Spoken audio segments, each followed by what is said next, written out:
Hello बच्चों, स्वागत है आप सभी का हमारे इस चैनल पर।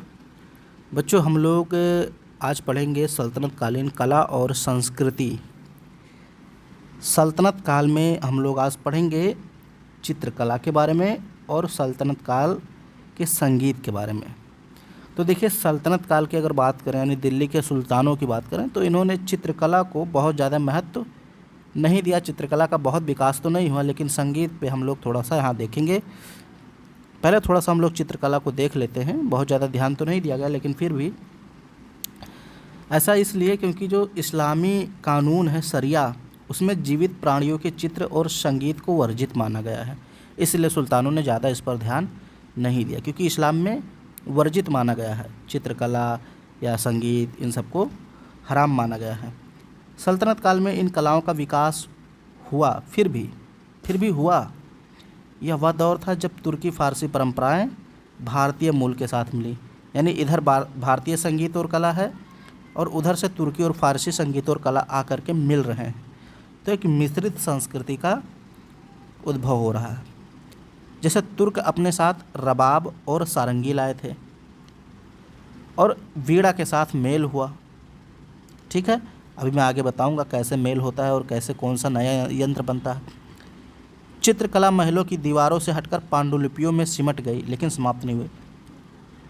जो शासक होते थे, सुल्तान होते थे, वो चित्रकला दीवारों में नहीं बनवाते थे, तो छुपे रुस्तम से या बहुत कम ही कहीं ना कहीं ग्रंथों में सिमट गया। यानी किताबों में चित्रकला देखने को मिलती है, दीवारों में नहीं देखने को मिलती है। जैसे अगर आप मुग़ल काल में आगे देखेंगे तो दीवारों पे बहुत अच्छी अच्छी पेंटिंग्स आपको देखने को मिलेंगी, लेकिन दिल्ली सल्तनत में जो चित्र मिलते हैं वो मैन्युस्क्रिप्ट्स यानी पांडुलिपियों में मिलते हैं। पांडुलिपि का मतलब हाथ से लिखे गए जो ग्रंथ होते हैं उनको पांडुलिपि कहते हैं।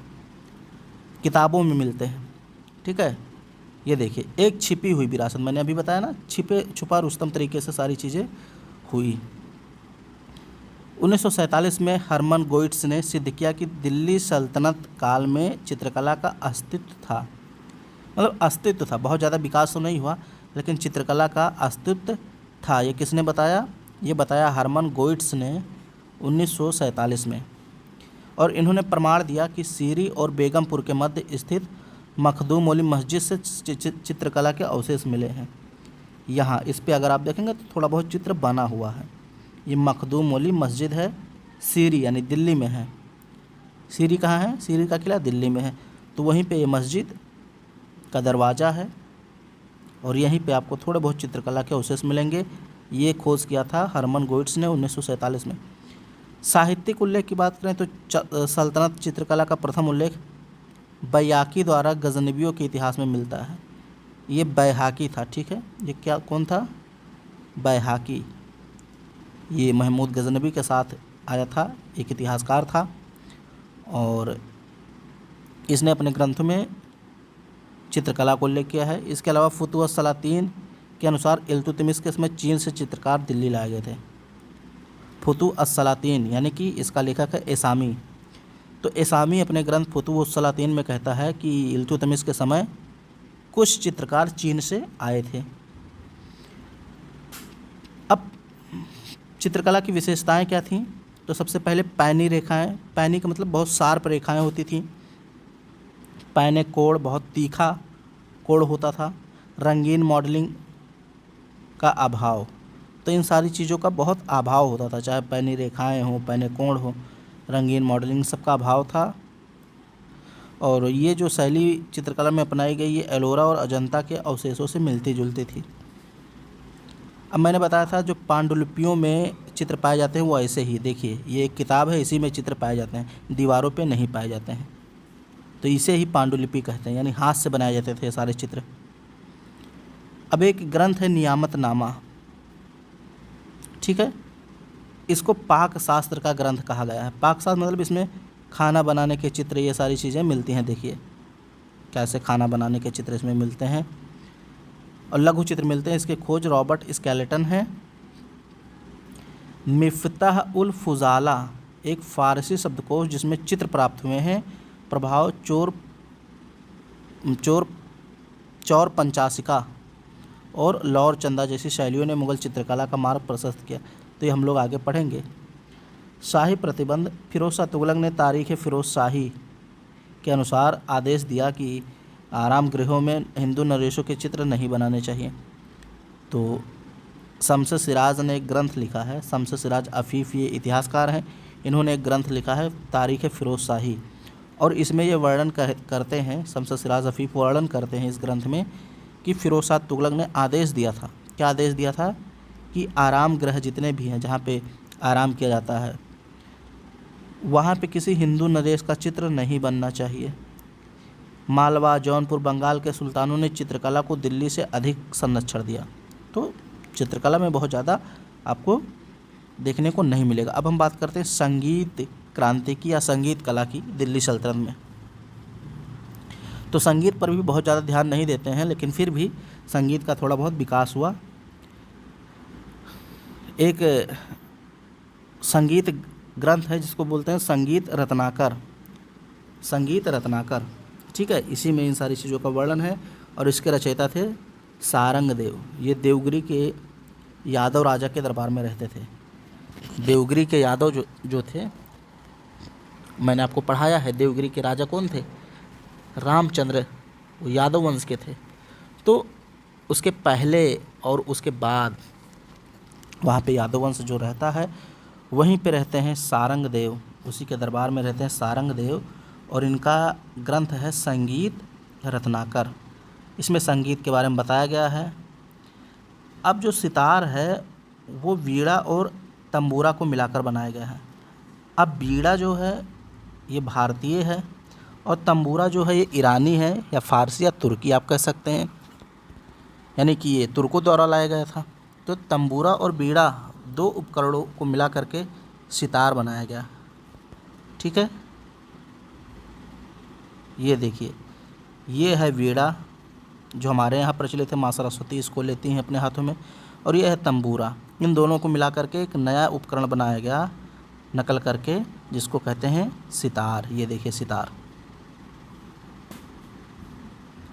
ऐसे ही तबले की बात करें तो तबले का आविष्कार हमारे यहाँ अमीर खुसरो ने किया। तुर्क जब आते हैं तो हम यहाँ रबाब और सारंगी ये सारी चीज़ें लाते हैं।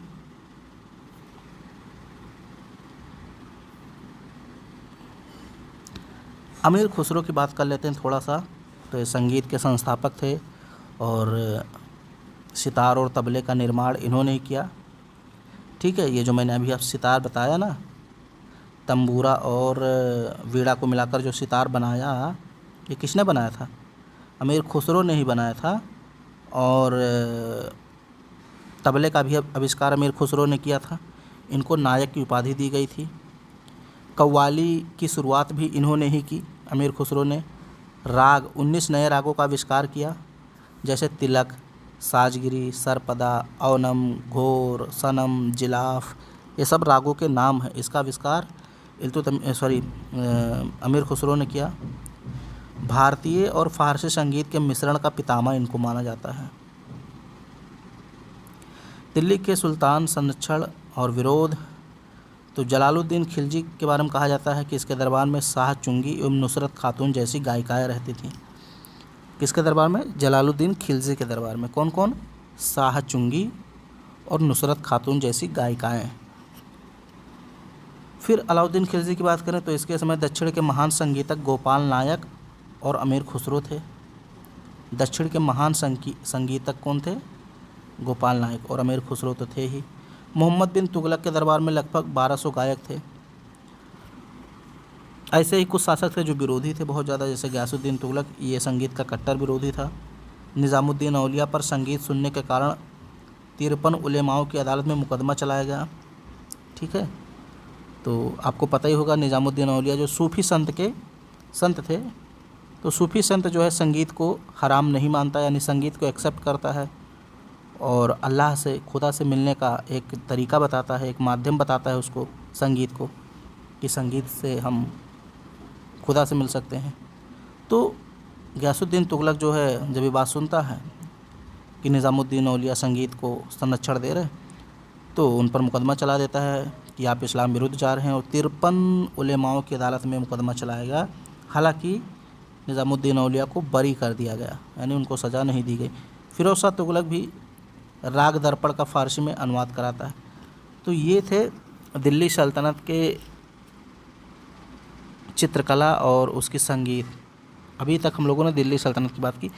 अब थोड़ा सा प्रांतीय क्षेत्रों पर भी बात करते हैं, जिससे दिल्ली सल्तनत के बाहर भी चित्रकला और संगीत ये सारी फैले। तो इनके बारे में थोड़ा सा देखते हैं। जौनपुर की बात करते हैं तो जौनपुर का एक शासक था हुसैन शाह सरकी। इसको गंधर्व की उपाधि दी गई है हुसैन शाह सरकी को, और ये ख्याल गायकी को लोकप्रिय बनाता है। ख्याल गायकी, ठीक है, ख्याल क्या है, एक गीत का नाम है, तो उसको लोकप्रिय बनाता है। जौनपुरी तोड़ी, सिंधु, भैरवी, रसूली तोड़ी, मल्हार, ये सब नए राग हैं। इनका आविष्कार हुसैन शाह सरकी ने किया था। मल्हार, श्याम, रसूली तोड़ी, सिंधु भैरवी, जौनपुर तोड़ी, ये सब जो है राग के नाम है। इनका आविष्कार हुसैन शाह सरकी ने किया। उत्तर भारत का पहला संगीत सम्मेलन भी इसी के समय आयोजित किया गया। घुनियात उन मुनिया, ये किसी मुस्लिम विद्वान द्वारा भारतीय संगीत पर पहली रचना है। इसके रचनाकार का नाम नहीं मिलता, लेकिन 1375 के आसपास ये ग्रंथ लिखा गया, घुनियात उल मुनिया, और ये भारतीय संगीत पर पहली रचना है दिल्ली सल्तनत के आसपास। फिर संगीत शिरोमणि की बात करें तो इब्राहिम शाह सरकी के काल में रचित थी। ग्वालियर की बात करें तो ग्वालियर के एक राजा थे, राजा मान सिंह। इन्होंने ग्रंथ लिखा मान कौतूहल, और ध्रुपद गायन का विकास भी इन्होंने किया।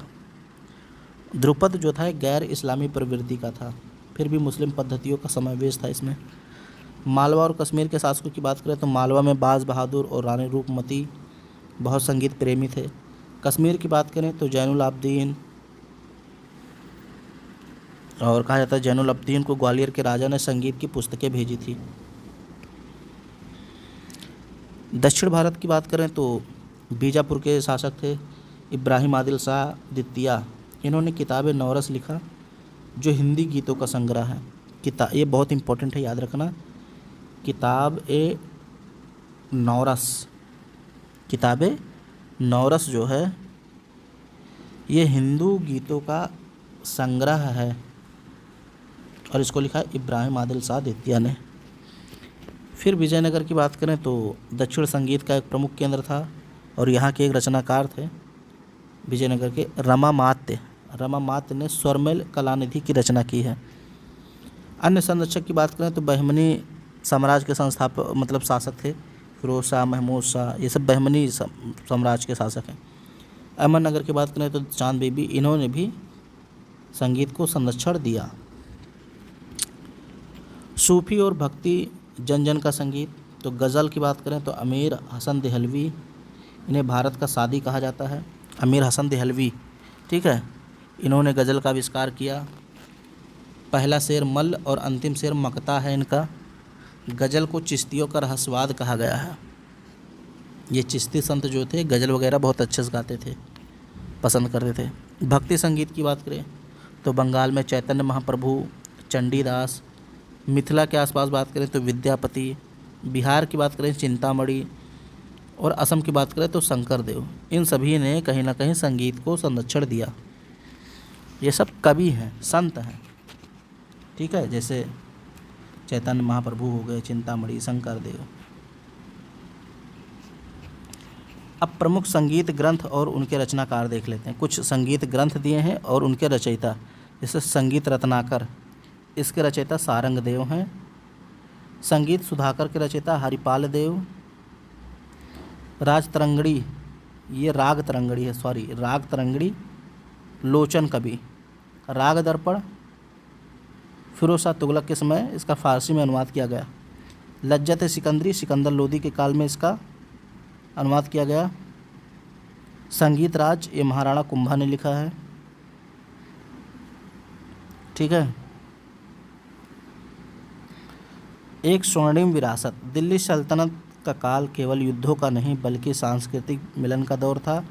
चित्रकला ने मुगल लघुचित्र शैली की नींव रखी, और संगीत ने ख्याल, ध्रुपद, सितार, तबला जैसे आविष्कार आज भी हमारी पहचान है। यह दौर सिद्ध करता है कि कला धर्म और राजनीति की सीमाओं से परे जाकर अपनी जगह बना लेता है। अब आगे हम लोग साहित्य के बारे में बात करेंगे, शिक्षा के बारे में बात करेंगे। ये वीडियो पसंद आए तो इसको लाइक शेयर सब्सक्राइब जरूर करें।